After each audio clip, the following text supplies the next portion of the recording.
कहानी शुरू होती है 1789 से। 1789 से तो 1789 में राजा महाराजाओं का राज चल रहा था, मतलब मोनार्की का राज था। तो वहाँ के जो लोग थे वो बहुत ज़्यादा दुखी हो चुके थे। तो भैया लोग हुआ क्या, उन्होंने कहा हम विद्रोह करेंगे। तो विद्रोह हुआ और उसका नाम हुआ फ्रेंच रेवोल्यूशन। तो विद्रोह हुआ तो उसमें कब हुआ? 1789 में। तो कब हुआ? 1789 में हुआ। तो वहाँ के लोगों ने विद्रोह कर दिया, किसके खिलाफ? राजा महाराजाओं के खिलाफ, मतलब मोनार्की के। उनका वी वांट डेमोक्रेसी, उन्होंने डिमांड कर दी, किसकी? डेमोक्रेसी की। फिर जब डेमोक्रेसी की डिमांड हो गई, फिर हुआ क्या भैया लोग? तो सबसे पहले कुछ चेंजेस आए उसमें फ्रेंच रेवोल्यूशन में, वो हम देखते हैं। तो आप यहाँ पर अलर्ट लेवल हो जाना चाहिए आप लोगों का, आप लोगों के एकदम कान खड़े हो जाने चाहिए। सबसे पहले हुआ क्या?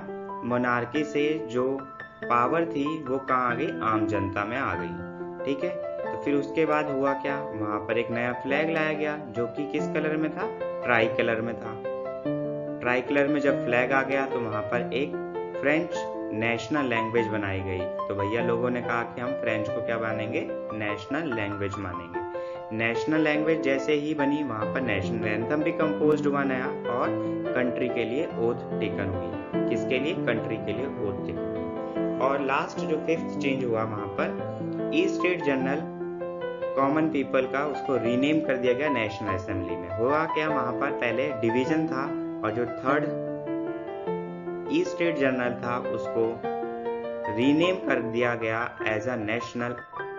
छठा चेंज क्या हुआ? वहां पर इंटरनल कस्टम ड्यूटीज को एबॉलिश कर दिया गया। और फिर जब ये नेशनलिज्म हो गया तो वहां की आर्मी ने सोचा क्यों ना इसे हर जगह फैलाया जाए, तो इसे हर जगह पर फैलाया गया।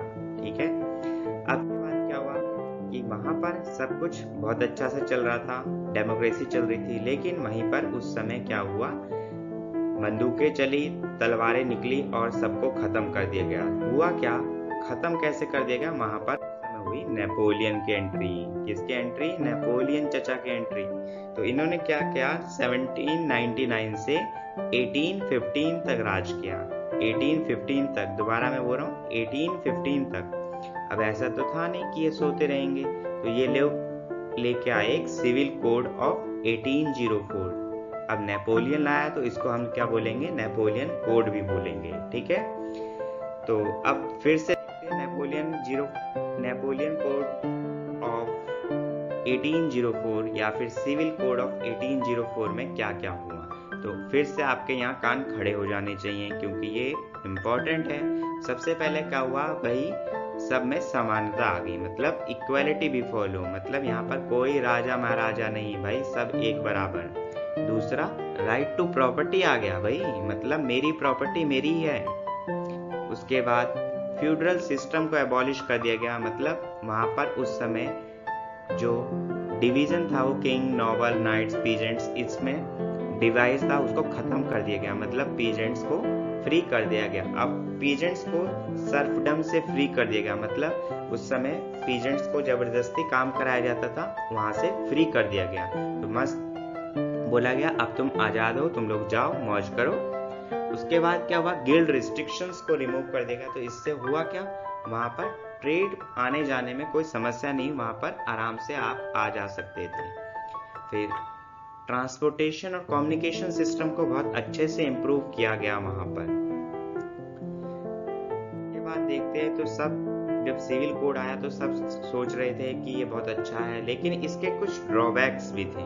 अब ड्रॉबैक्स क्या थे कि नेपोलियन ने क्या करा कि टैक्स को इंक्रीज कर दिया बहुत ज्यादा, और दूसरा सेंसरशिप को इम्पोज कर दिया। तो इससे क्या हुआ? वहां की जनता बहुत निराश हो गई या फिर हताश हो गई। और तीसरी गलती क्या हुई कि इसने वहां की जो आर्मी थी उसमें जबरदस्ती ज्वाइन कराया बच्चों को, मतलब कि आप घर में खाना खा रहे हैं, सो रहे हैं, तो नेपोलियन भाई आए, कह रहे भैया चलो उठो, अब आप आर्मी में ज्वाइन हो जाओ। तो ये सबसे बड़ा ड्रॉबैक था नेपोलियन रूल का। ठीक है। उसके बाद ये यहाँ तक हमने पढ़ा फर्स्ट टॉपिक। अब हम चलते हैं दूसरे टॉपिक की तरफ। इसमें क्या हुआ? The making of nationalism in Europe. Mid 18 की बात कर रहे हैं, 1750 से 1815 तक। तो अभी मैंने बताया 1815 तक किसका राज था? नेपोलियन का।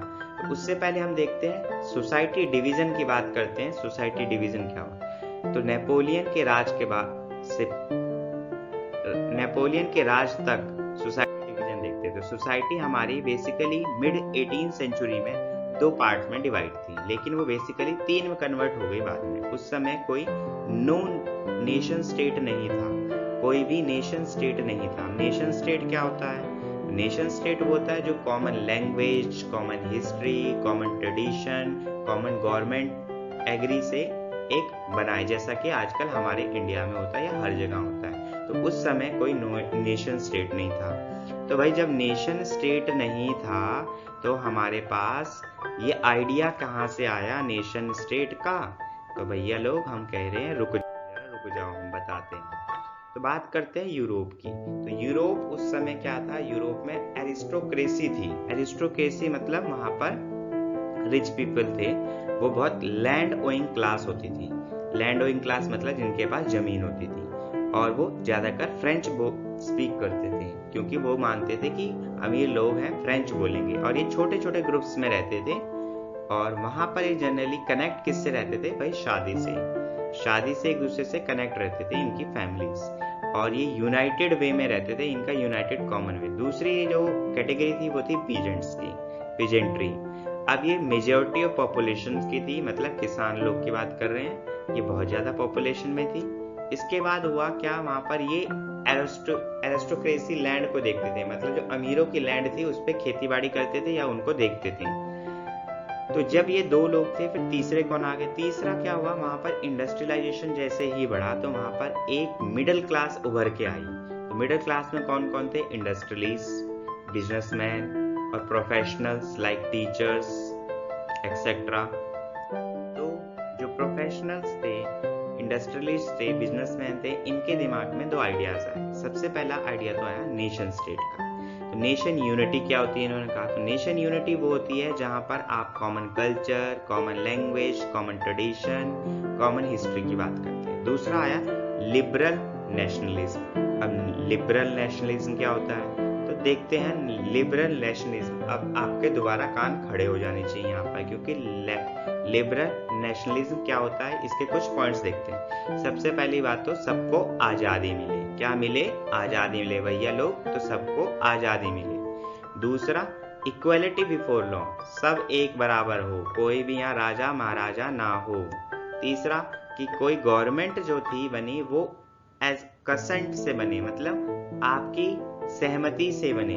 ठीक है, तो गवर्नमेंट आपकी सहमति से बनी, मतलब we have the power to vote, power to the people, by the people, for the people. और मतलब ऑटोक्रेसी रूल को खत्म हो और क्लेरिकल प्रिविलेजेस को खत्म किया जाए। क्लेरिकल प्रिविलेजेस मतलब जैसे चर्च हो गए, लोग हो गए, इन सबको जो भी दिया उनको जो प्रिविलेजेस दिए जाते थे उसको खत्म किया जाए। उसके बाद हम एक कॉन्स्टिट्यूशन बनाएं और एक रिप्रेजेंटेटिव गवर्नमेंट हो जिसमें हम वोट कर सकें। तो ये इनके लिबरल नेशनलिज्म के तो हुआ क्या? चलो, लेकिन इसमें प्रॉब्लम आई। तो अब प्रॉब्लम क्या आई? सबसे पहली बात तो जो प्रॉपर्टी ओन्ड मैन थे उन्हीं को अलाउ किया गया वोट करने के लिए, और वो भी 21 साल के होने चाहिए। तो मतलब जिनके पास प्रॉपर्टी नहीं और वुमेन, उनको कोई वोटिंग की पावर नहीं दी गई। फिर उसके बाद हुआ क्या? दूसरा ये हुआ कि ट्रेड रिस्ट्रिक्शंस लगाए गए। ट्रेड रिस्ट्रिक्शंस मतलब आप एक स्टेट से दूसरी स्टेट जाओगे तो आपको बहुत सारे टैक्स देने पड़ते थे, ये ट्रेड रिस्ट्रिक्शंस। तो इसमें प्रॉब्लम हुई। तो फिर क्या हुआ? 1834 में एक कस्टम यूनियन फॉर्म हुई जिसका नाम था जोल्वेरियन। क्या नाम था? जोल्वेरियन। इसमें क्या हुआ? ये पर्शिया ने स्टार्ट करी और जर्मन कंट्रीज ने स्टेट्स ने इसे ज्वाइन किया। इसके आउटकम्स क्या हुए देखते हैं हम कि एबॉलिश ट्रेड बैरियर्स को खत्म कर दिया गया, मतलब कि जो ट्रेड बैरियर्स थे उसको खत्म कर दिया गया। अब आप आसानी से इधर उधर बिजनेस कर सकते थे, और जो नंबर ऑफ करेंसीज थी वो 30 से 2 में सिमट गई। मतलब उस समय करेंसीज थी 30 से 2 में सिमट गई। अब 1985 में क्या हुआ? 1985 में जब तक नेपोलियन का राज था, इसमें हुआ क्या? ब्रिटेन, रशिया, ऑस्ट्रिया और पर्शिया, इन चारों ने नेपोलियन को एक जगह अटैक कर दिया और ख़त्म कर दिया। तो नेपोलियन यहाँ का नेपोलियन का राज खत्म हो गया। तो इसी को जो मैंने बोला, इसी को क्या बोलते हैं, बैटल ऑफ वाटरलू। जो मैंने कहा कि ब्रिटेन, रशिया, ऑस्ट्रिया, पर्शिया ने नेपोलियन चचा को खत्म कर दिया। तो ये क्या हो गई, बैटल ऑफ वाटरलू। ठीक है, इसी कहानी को बोलते हैं वाटरलू। इसके बाद एक नया कंसेप्ट निकल के आया, कंजर्वेटिज्म। तो कंजर्वेटिज्म क्या होता है? कंजर्वेटिज्म होता है जो traditional institutes of state and society को कंजर्व करे। जैसे पहले मोनार्की को, जैसे राजा महाराजा का जो रूल था, चर्च को जो प्रिविलेजेस दिए जाते थे, फैमिली को, प्रॉपर्टी को, और सोशल हायरार्कीज को, जो डिवीजन था अपर, मिडिल और लोअर्स में, इनको प्रिजर्व किया जाए, कंजर्वेटिज्म में किया है। दूसरा, ऑटोक्रेटिक पावर आए। तीसरा, सेंसरशिप लॉज को इम्प्लीमेंट किया जाए। और लास्ट, कोई भी क्रिटिसिज्म ना हो, मतलब आप कुछ भी उनके खिलाफ लिख नहीं सकते, आप उड़ा दिए जाओगे। ठीक है ना। तो इसके बाद हुआ क्या, ट्रीटी ऑफ वेना को यहाँ पर एक संधि हुई जिसमें हम बोलते हैं ट्रीटी ऑफ वेना। ये कब हुई, 1815 में हुई। मतलब किस किस ने, पर्शिया, ब्रिटेन, ऑस्ट्रिया, जिन्होंने अटैक किया था नेपोलियन में, इन्होंने एक ट्रीटी ऑफ वेना की। कब की, 1815 में, ऑब्वियसली जब उसे मारा। तो इसमें क्या हुआ, इसमें बॉर्डन डायनेस्टी को रिस्टोर्ड किया गया। मतलब नेपोलियन ने जो चीज करी उसके रिस्टोर किया गया। ये डायनेस्टी थी एक, इसको डिस्ट्रॉय कर दिया गया था, इसको रिस्टोर किया गया, पावर में ले आया। और ये कहाँ थी, फ्रांस में थी। इसके बाद फ्रांस में जब थी, इसको रिस्टोर कर लिया गया। तो स्टेट्स, जो हमारी स्टेट्स थी फ्रांस की, उसको फर्दर एक्सपेंशन के लिए, फर्दर आगे ना बढ़ जाए, इसलिए उनकी बाउंड्रीज को प्रिवेंट किया गया। तीसरा क्या किया गया कि पर्शिया जो थी, इसमें इसको न्यू, अब मैंने आपको 4 चीजें बताई, ब्रिटेन, पर्शिया, ऑस्ट्रिया, तो किसी न किसी, सबको कुछ ना कुछ मिला है। तो पर्शिया को क्या गया, न्यू टेरिटरी गिवन गई, वेस्टर्न फ्रंटियर। ऑस्ट्रिया को क्या दिया गया, नॉर्दर्न इटली दी गई। ठीक है, तो इटली का पार्ट किस पे चला गया, ऑस्ट्रिया के पास। लेकिन इसमें एक चीज हुई, जो नेपोलियन के कन्फर्मेशन थे 39 स्टेट्स के, मतलब नेपोलियन ने एक 39 स्टेट्स का एक ग्रुप बनाया था, ये कह सकते हैं आप। तो इसको बिल्कुल भी छुआ नहीं गया। ट्रीटी ऑफ वेना में ये बोला गया कि इसे नहीं छुआ जाएगा। और लास्ट जो था, इसमें रशिया को एक पार्ट दिया गया, किसका, पोलैंड का। तो मैंने आपको कहा 4 लोग आए थे, Russia, Austria, Persia and Britain. तो ब्रिटेन को यहाँ कुछ नहीं मिला, क्योंकि ब्रिटेन को जाओ भूल। तो बचा क्या हमारे पास, पर्शिया, ऑस्ट्रिया एंड रशिया। तो इन तीनों को कुछ ना कुछ दिया गया। पर्शिया को वेस्टर्न फ्रंटियर्स, ऑस्ट्रिया को नॉर्दर्न इटली, रशिया को पोलैंड। ठीक है, अब देखते आगे फिर हुआ क्या, बढ़ते हम। इसके बाद आया कंसेप्ट द रिवॉल्यूशनरीज। रिवॉल्यूशनरीज का काम क्या था, ये सीक्रेट सोसाइटीज बनाते थे। भैया लोग क्या करते थे, छुप छुप के सोसाइटीज बनाते थे। और इनका मेन एम क्या था, ये अपोज करेंगे मोनार्की को, मतलब राजा महाराजाओं के राज को ये क्या करेंगे, अपोज करेंगे। कहते थे हम नहीं होने देंगे। और फाइट करेंगे किसके लिए, लिबर्टी और फ्रीडम के लिए। और इनका एम क्या था, नेशन स्टेट बनाएंगे। नेशन स्टेट क्या, common language, common people, common history, common culture. फिर और नेशनलिज्म के आइडिया को स्प्रेड करेंगे। तो इसी तरह के बहुत सारे रिवॉल्यूशनरीज हुए। तो एक इम्पोर्टेंट रिवॉल्यूशनरीज का आपको नाम याद करना है, इनका क्या नाम है, नाम है इनका गुसिपी मजानी। तो नाम क्या है, गुसिपी मजानी। तो रिवॉल्यूशनरीज का मेन एम क्या था, राजा महाराजाओं को खत्म करना, राजा महाराजाओं के शासन को खत्म करना, लिबर्टी और फ्रीडम के लिए फाइट करना, नेशन स्टेट्स बनाना और नेशनलिज्म के आइडियाज को स्प्रेड करना। तो गुसिपी मजानी, आइए देखते हैं गुसिपी मजानी क्या है। तो इनके बारे में देखेंगे। गुसिपी मजानी एक पहली बार इटालियन रेवोल्यूशनरीज थे। कौन से थे, इटालियन कंट्री के थे। ये मेंबर ऑफ सीक्रेट सोसाइटी थे। कौन सी सीक्रेट सोसाइटी का नाम क्या था, कार्बोनाई।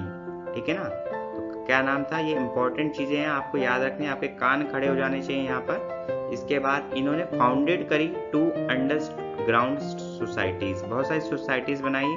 2 बहुत फेमस थी। सबसे पहले young Italy in marshals and young Europe in Beren.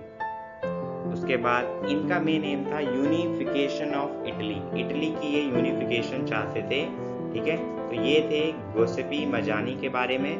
तो अब हम चलते हैं आगे। अब हम नोट्स के थ्रू पढ़ेंगे। ये हमने एक स्टोरी की तरह पढ़ लिया आपको, जिससे याद रहे। अब हम पढ़ेंगे नोट्स के थ्रू।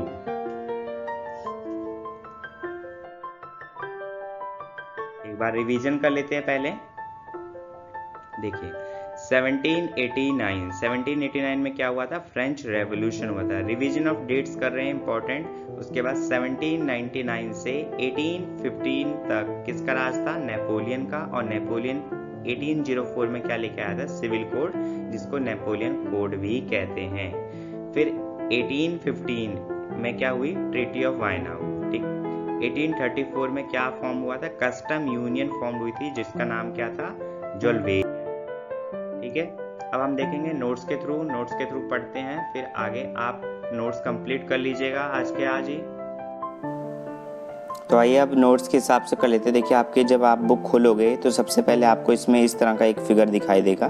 तो इस फिगर में है क्या? इसमें एक बहुत लंबी ट्रेन से एक पीपल की आ रही है, जो एक स्टैचू ऑफ लिबर्टी की तरफ मूव कर रही है। तो स्टैचू ऑफ लिबर्टी में इसके एक हाथ में टॉर्च है और एक हाथ में charter of right of mans कहा गया है इसे, charter of rights of man. देखिए एक हाथ में तो ये लाइट दिखा रखी है और एक चार्टर ऑफ मैन दिखाई दे रखा है। और यहाँ पर जो ऊपर है हेवन में, यहाँ पर आपको क्या दिख रहा है? यहाँ पर एक देखो संत दिख रहे हैं, एंजल्स दिख रहे हैं, और जो हमारे चर्च में होते हैं ये सब दिख रहे हैं। ठीक है ना। तो इसमें क्या बेसिकली बताया गया है कि ये पेंटिंग है, ये एक पेंटिंग है। और ये किसने बनाई थी पेंटिंग?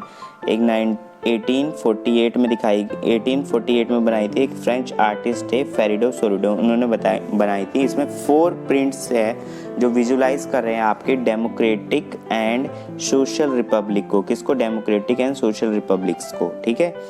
इसके बाद इसमें फर्स्ट प्रिंट जो है वो दिखा रहा है कि सारे जो पीपल हैं यूरोप के या फिर अमेरिका के मार्च कर रहे एक लॉन्ग ट्रेन की तरह। किसको? स्टैचू ऑफ लिबर्टी को। तो मैंने यही बताया आपको सबसे पहले एज द पास। और स्टैचू ऑफ लिबर्टी को यहाँ एक किसकी तरह रिप्रेजेंट किया गया है? फीमेल फिगर की तरह। उसके एक हाथ में टॉर्च है, टॉर्च ऑफ एनलाइटमेंट जिसे बोला है, और दूसरे हाथ में क्या है? Charter of right of mans. ठीक है। और इसके बाद क्या है? यहाँ पर जो अर्थ पे शैटर्ड रिमेन्स है वो क्या सिंबल है? किसके? एब्सोल्यूट इंस्टीट्यूशन के। अब एब्सोल्यूट इंस्टीट्यूशन क्या होता है? तो एब्सोल्यूट इंस्टीट्यूशन वो होता है कि हम कह सकते हैं कि एक गवर्नमेंट या फिर सिस्टम जो रूल कर रहा है और उस पर कोई रिस्ट्रिक्शंस नहीं है, उसकी पावर जो एक्सरसाइज है, मतलब एक तरह से मोनार्की हो रही है। तो जो मैंने मोनार्की की बात करी थी सबसे पहले। और एक ये यूथोपियन विजन भी है। यूथोपियन विजन क्या होता है कि वो आइडल सोसाइटी जो कभी एग्जिस्ट ही नहीं करती। A vision of society that is ideal, that is unlikely to actually exist.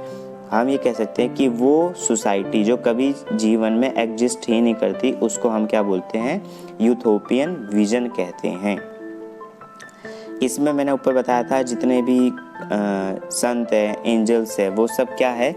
एक आर्टिस्ट ने उसको सिंबल दिया है। किसका? फर्टिनिटी का। फर्टिनिटी मतलब भाईचारे का। उसने सिंबल दिया इसको भाईचारे का among the Nations of the world. ठीक है।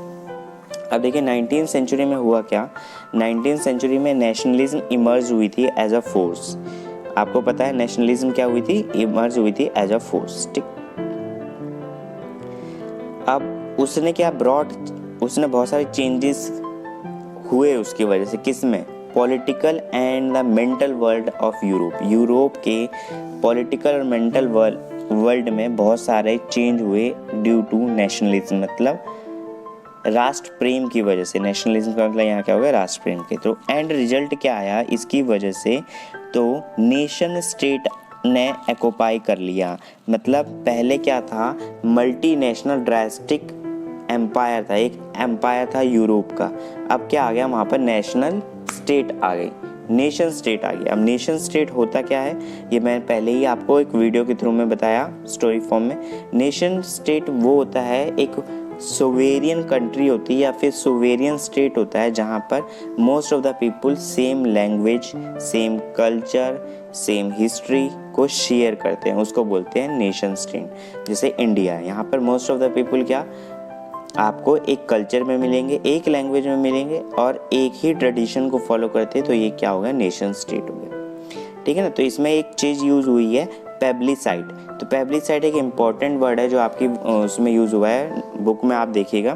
पेब्लिसाइड वो होता है कि अ डायरेक्ट वोट ले हम पीपल से कोई चीज़ को एक्सेप्ट करने पे या फिर रिजेक्ट करने के लिए। जैसे मैंने आपको बोला यहाँ पर कि यहाँ पर हम मान लीजिए कि हमें एक क्या बनाना है, गुरुद्वारा बनाना है, तो हम सारे पीपल से पूछ रहे हैं यहाँ पर गुरुद्वारा बनना चाहिए कि नहीं बनना चाहिए। तो एक ये क्या हो गया, पेब्लिसाइड हो गया। इसके बाद इसमें क्या है, इसके बाद इसमें स्टार्ट होता है हमारा the French revolution and the idea of nation. तो ये तो हमें क्लियर है कि फ्रेंच रेवोल्यूशन कब आया था, 1789 में आया था। 1789 में फ्रेंच रेवोल्यूशन आया था, ये मैंने आपको पहले ही बताया। इसमें हुआ क्या, सर्टेन चेंजेस हुए, मोनार्की जो थी वो कॉमन पीपल में ट्रांसफ़र हो गई और इसको करने के लिए वहाँ पर बहुत सारे आइडियाज़ यूज़ किए गए थे। तो उसमें से एक आइडिया था ला पैत्री मतलब फादरलैंड, और सिटोवन मतलब सिटीजन। जैसे हम बोलते हैं ना, तुम मुझे खून दो मैं तुम्हें आज़ादी दूंगा, इस तरह के क्या थे, नारे थे। तो इसी तरह वहाँ पर दो आइडियाज़ यूज़ किए गए थे, ला पैत्री एंड, ये लिखा है मैंने यहाँ पर, ला पैत्री एंड सिटियोन। तो ये सिटीजन को बोला जाता है, फादरलैंड को बोला जाता है। इन्होंने दोनों ने एम्फसाइज किया कि हमें इक्वल राइट्स मिलने चाहिए अंडर द कॉन्स्टिट्यूशन।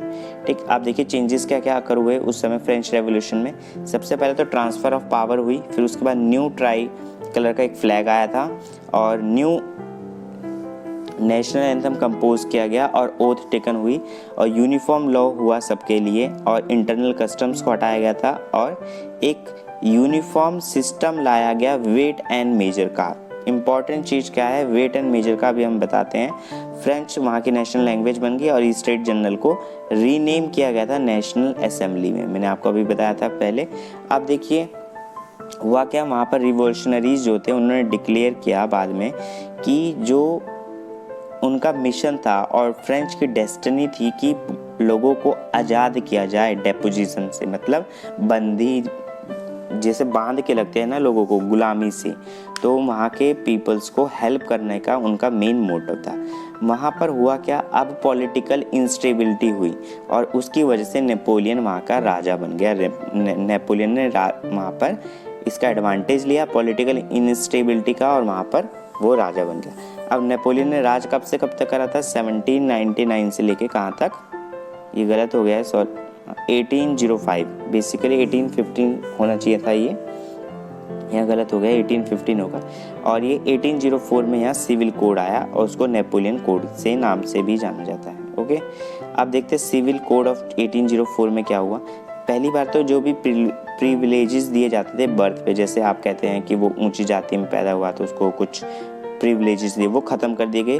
इक्वलिटी हुई, इक्वलिटी बिफोर द लॉ, मतलब सब एक बराबर हैं, कोई राजा नहीं कोई महाराजा नहीं। राइट टू प्रॉपर्टी आ गया, फ्यूडरल सिस्टम को एबॉलिश कर दिया गया और पीजेंट्स जो थे, जो बंदी थे, जो लोगों के दूसरी ज़मीनों पे बांध के काम करे करते थे, मतलब उनको कहा जाता था फोर्स लेबरिंग, वो ख़त्म कर दी गई और गिल्ड रिस्ट्रिक्शंस को रिमूव कर दिया गया। और गिल्ड रिस्ट्रिक्शंस का मतलब आपको आने जाने में इधर उधर कहीं पर भी कोई टैक्स वैक्स नहीं देना पड़ेगा, उसको हटा दिया गया। ट्रांसपोर्ट एंड कम्युनिकेशन सिस्टम को इम्प्रूव किया गया बहुत ज़्यादा।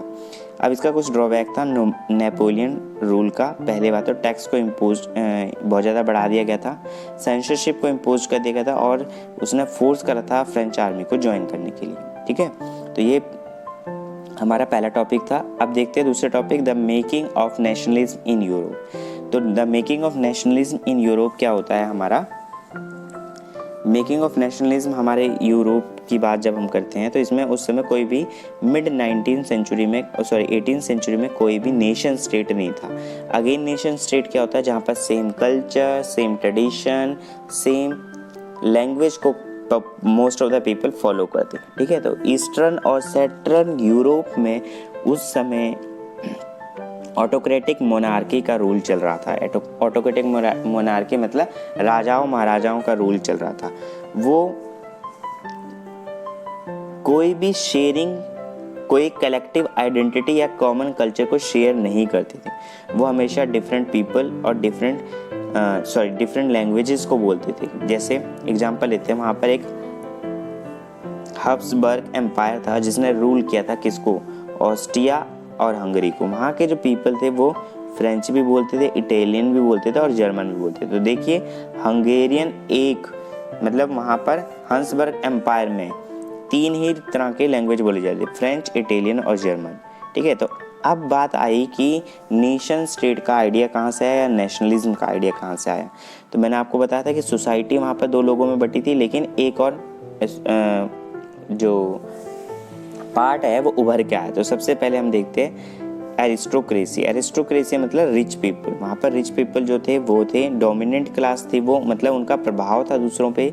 वो ओन करते थे लैंड को और ईस्ट स्टेट को, कहाँ, कंट्री में और टाउन में।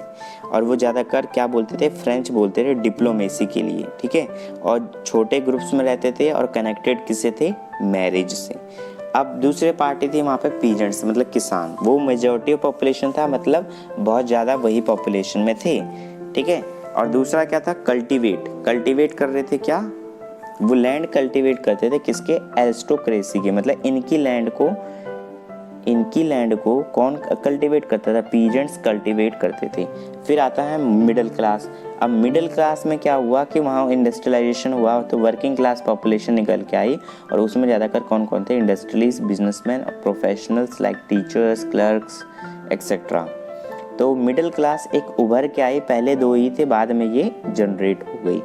अब ईस्टर्न और सेंट्रल यूरोप में जो हुआ वो तो स्मॉल नंबर में हुआ 19th सेंचुरी में। वो ज़्यादातर क्या हुए, जब ये इंडस्ट्रियलिस्ट ज़्यादा बढ़ गए तो इन्होंने क्या करा, इन्होंने एक लिबरल मिडिल क्लास की बात थी, तो इन्होंने एजुकेटेड थे, ये लिबरल मिडिल क्लास थे, और इनके अंदर एक नेशनल यूनिटी का आइडिया आया जिसने क्या करा, एरिस्टोक्रेसी प्रिविलेजेस को ख़त्म कर दिया। मतलब कि राजा महाराजाओं की चीज़ें जो थी उनको ख़त्म कर दिया। अब लिबरल नेशनलिज्म होता क्या, तो लिबरलिज्म पहली बात तो एक लैटिन रूट वर्ड से डिराइव्ड हुआ है, लिबरल, जिसका मीनिंग होता है फ्रीडम।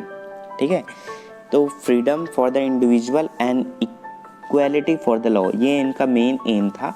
इसके बाद कोई गवर्नमेंट बनेगी वो इनके कंसर्न से बनेगी। End of autocracy and the clerical privileges, वही कि जजेस को कुछ दे दिया, चर्च को कुछ अलग से दे दिया, चर्च के फादर्स को, वो सब खत्म कर दिया गया। और ये देखिए मैंने रेड पेन से लिखा, थोड़ा दिख नहीं रहा होगा आपको, कोई बात नहीं। इसके बाद देखिए इसमें क्या लिखा है, एक कॉन्स्टिट्यूशन होगा और एक रिप्रेजेंटेटिव गवर्नमेंट होगी थ्रू पार्लियामेंट। ठीक है, तो किसके थ्रू होगी, पार्लियामेंट के थ्रू। अब इसमें प्रॉब्लम भी आई, लिबरलिज्म में प्रॉब्लम क्या आई, सबसे पहली बात तो कि वो नहीं लोगों को वोट करने को अलाउ किया गया जो 21 ईयर्स के अबव थे और जिनके पास कुछ ना कुछ प्रॉपर्टी थी। तो इसका मतलब वहाँ पर एक चीज़ बहुत गलत हो गई, नेपोलियन कोड जो वेंट हुआ वो लिमिटेड हो गया कहाँ पर, सफरेज में। सफरेज का मतलब क्या होगा, राइट टू वोट। तो यहाँ पर जो वुमेन्स थी उनको एक माइनर चीज़ समझे जाने लगी, किसके सामने, फादर और हस्बैंड के सामने। मतलब पुरुष प्रधान देश की बात हुई वहाँ पर। ठीक है, वुमेन की जो वैल्यू थी वो गिर गई वहाँ पर। और दूसरा क्या हुआ था, स्टेट टू स्टेट बैरियर्स लगाए गए थे। नेपोलियन के एडमिनिस्ट्रेटिव में जो था, उन नेपोलियन एडमिनिस्ट्रेटिव में नेपोलियन ने एक 39 स्टेट्स का एक कॉन्फेडरेशन बनाया था। ठीक है, इंपॉर्टेंट चीज़ें याद रखिए, नेपोलियन ने 39 स्टेट्स का एक कॉन्फेडरेशन बनाया था, मतलब एक ग्रुप बनाया था। ठीक है, पहली चीज़। और इन सब की अपनी ही करेंसी होती थी और अपना ही वेट मेजरमेंट होता था। जैसे अगर किसी एक मर्चेंट को हैम्बर्ग से कहीं और जाना है, जैसे नुम्ब्रे इसमें जाना है, तो उसको 11 कस्टम बैरियर्स को रिमूव करना पड़ता था और जिसपे 5% कस्टम ड्यूटी देनी पड़ती थी, मतलब टैक्स देना पड़ता था। तो ये बहुत ज़्यादा रिस्ट्रिक्शंस थी।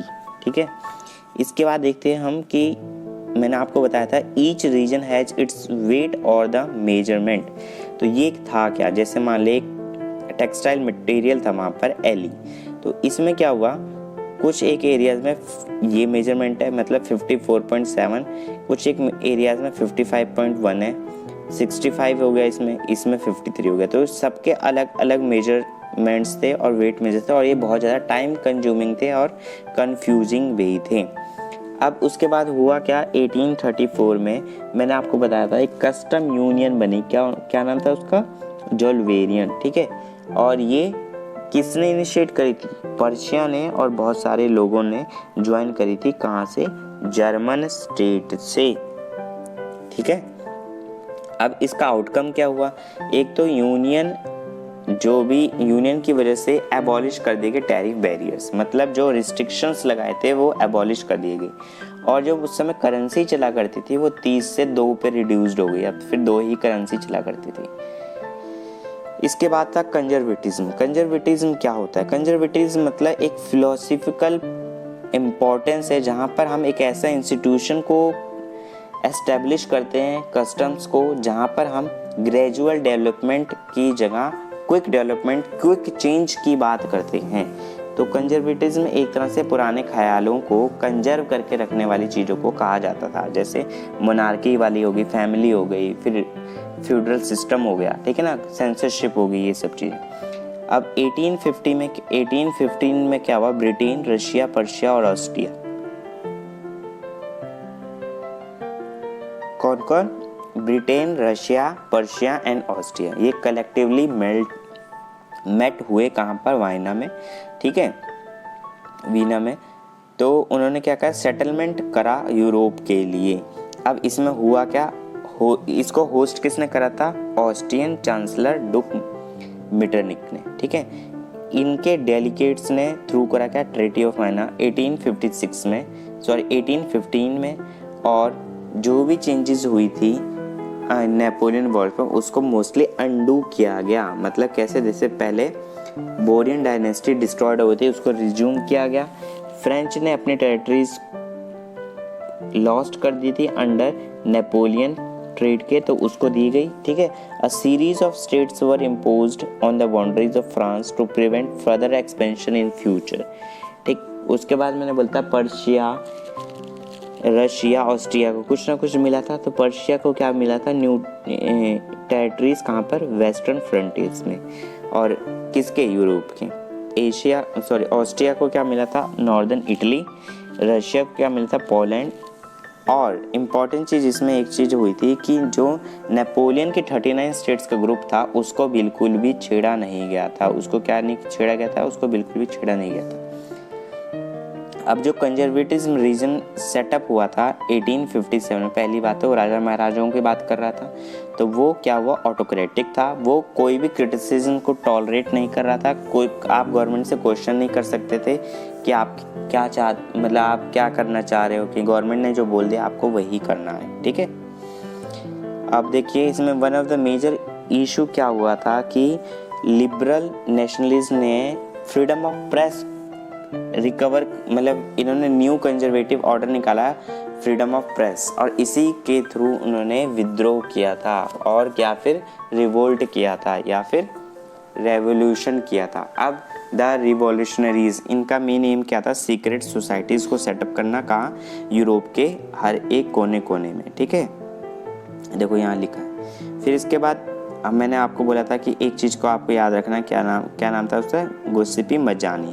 पहली बात तो ये बॉर्न कहाँ हुए, एक बॉर्न कहाँ हुए थे, जिनेवा में नहीं,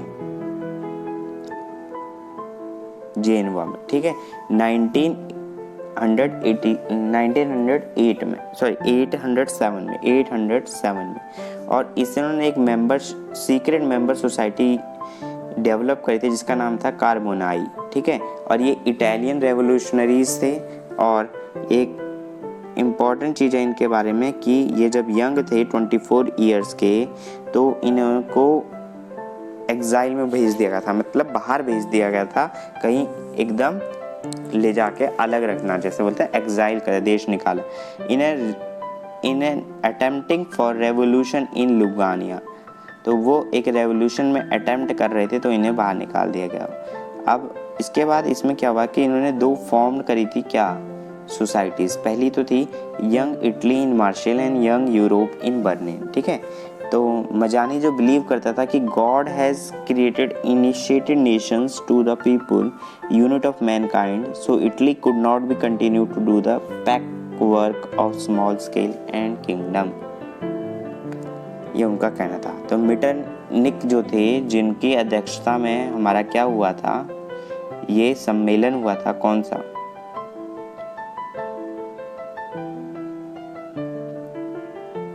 ये लिखा ना, hosted by Australian chancellor duke मीटरनिक,